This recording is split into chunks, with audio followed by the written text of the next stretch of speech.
श्री कृष्ण ने क्यों कहा सेठ से, आंखें खोलो मैं बैकुंठ से आया हूँ। एक सेठ बहुत कंजूस था। वह एक दमड़ी भी किसी को दान में नहीं देता था। यहाँ तक कि वह अपनी सांसें भी सोच समझ कर लेता था। उसको अपनी सांसों पर नियंत्रण करने का बड़ा अनुभव था। कंजूस सेठ श्री कृष्ण का भक्त था। एक बार स्नान करने के लिए वह गंगा घाट जाता है।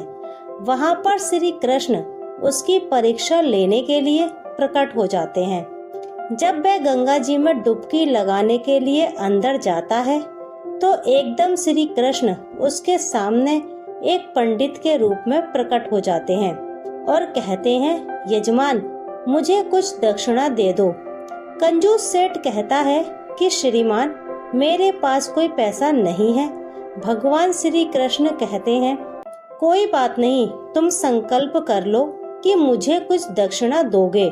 वह कुछ देर सोचता है और कहता है, चलो ठीक है, और वह पंडित को 1 रुपए का सिक्का देने का निश्चय करता है और सोचता है कि पंडित को कौन सा मेरा घर पता है। मैंने तो यही संकल्प किया है, जब वह अगली बार मेरे सामने आएगा तो मैं उसे एक सिक्का दूंगा। वह गंगा घाट से स्नान करके अपने घर पहुंच जाता है और जाकर विश्राम करने के लिए लेट जाता है और सो जाता है। इतनी देर में दरवाजे पर कोई आहट होती है।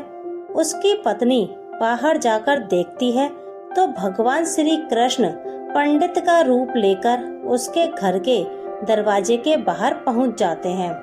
पंडित उसकी पत्नी से कहता है कि यजमान जी ने मुझे 1 रुपए का सिक्का देने का संकल्प किया था। उन्हें बोलो मैं आ गया हूँ, वह सिक्का मुझे दे दें। जब कंजूस सेठ की पत्नी जाकर उससे कहती है, आपने क्या कोई संकल्प किया था? सेठ ने कहा, सुबह एक पंडित को बोला था तुम्हें 1 रुपए का सिक्का दूंगा। पत्नी बोली कि अब वह बाहर आ गया है और अपना सिक्का मांग रहा है। सेठ बोलता है, जाकर कह दो कि मैं बीमार हूँ, फिर कभी आना। सेठ की पत्नी जाकर बोल देती है, श्रीमान मेरे पति बीमार हैं, आप बाद में आ जाना। श्री कृष्ण कहते हैं, कोई बात नहीं, मैं भी इंतजार कर लेता हूँ, आप तब तक मुझे जलपान करवा दीजिए।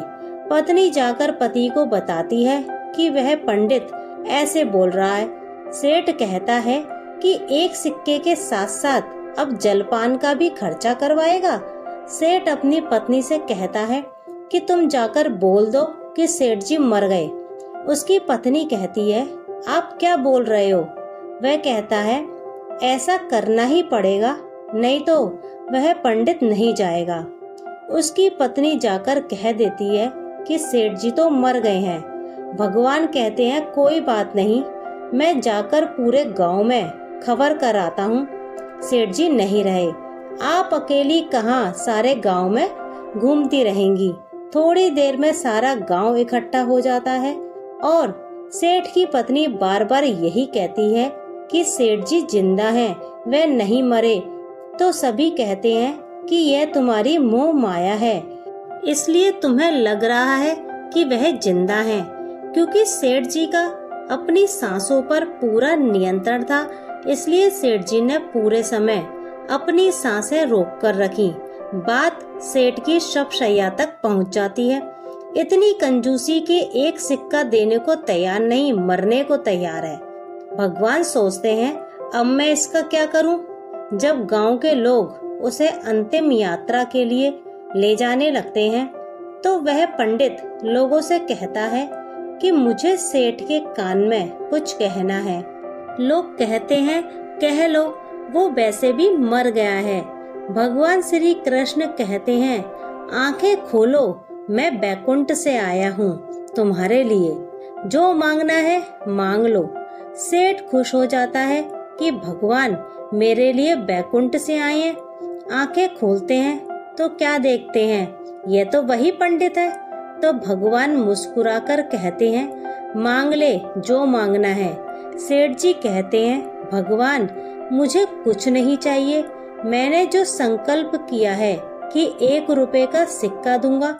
मैं अपना संकल्प वापस लेता हूँ। मैं 1 रुपए का सिक्का नहीं देना चाहता। भगवान बोलते हैं, तथास्तु।